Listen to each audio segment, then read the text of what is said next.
Hello friends, இன்றைக்கி ஆதிரா ஜங்ஷனில் butter garlic egg எப்படி செய்கிறதுன்னு பார்க்க போகிறோம்.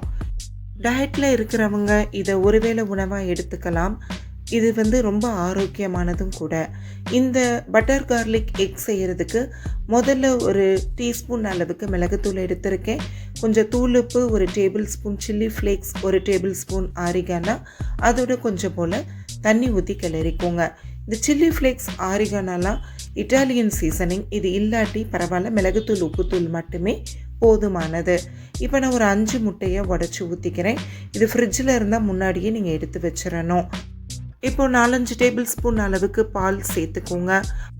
காய்ச்சி ஆற வச்ச பாலையே நீங்கள் வடிகட்டி சேர்த்துக்கலாம். இது எல்லாத்தையுமே நல்லா கலந்து விடுங்க. எவ்வளோக்கு எவ்வளவு நல்லா கலந்துக்க முடியுமோ கலந்து வச்சுக்கோங்க. இப்போது நான் நான்ஸ்டிக் கடாய் தான் யூஸ் பண்ண போகிறேன். அதில் ஒரு 25 கிராம் அளவுக்கு பட்டர் எடுத்துக்கோங்க. அது நல்லா உருகவும் நாம் பீட் பண்ணி வச்சுருக்க இந்த முட்டை கலவையை நல்லா கலந்து விட்டுட்டு அதில் ஊற்றிக்கோங்க. அடுப்பை மீடியம் ஃப்ளேம்லேயே வச்சுக்கோங்க. கொஞ்ச நேரத்துலேயே முட்டை வேக ஆரம்பிக்கவும் சைட்லலாம் அப்படியே லைட்டாக ஒட்ட ஆரம்பிக்கும். அந்த நேரம் லேசாக அப்படி எடுத்து விடுங்க.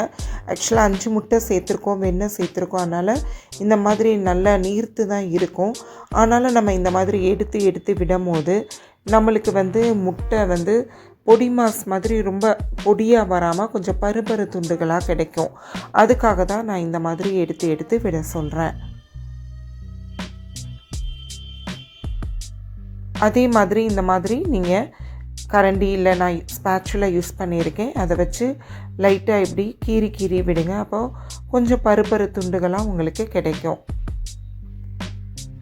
நீங்கள் ஹேண்ட்விஸ்க் எதையாவது வச்சு கிளறினீங்கன்னா உங்களுக்கு முட்டை ரொம்ப பொடியாக போயிடும். பாருங்கள், கொஞ்சம் நேரத்துல எல்லாம் நல்லா வெந்து பருப்பரு துண்டுகளாக வந்திருக்கு.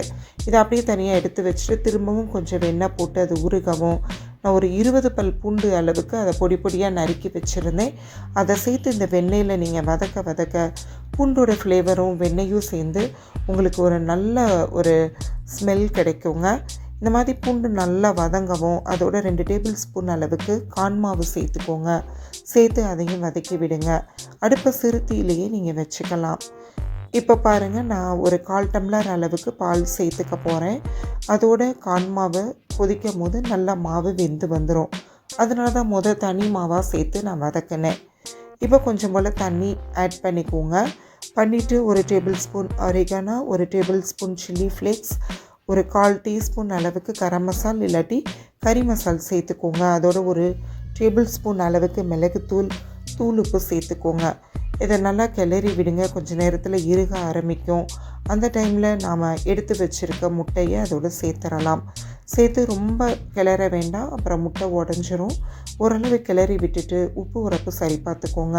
உங்கள்கிட்ட சில்லி ஃப்ளேக்ஸ் ஆரிகானா இல்லாட்டி பரவாயில்ல, மிளகுத்தூள் உப்புத்தூள் வச்சு நீங்கள் இதை செஞ்சுக்கலாம். தேவைப்பட்டால் கொஞ்சம் போல் மிளகாத்தூள் முதல்லே முட்டையை கிளறும் போது நீங்கள் சேர்த்துக்கலாம்.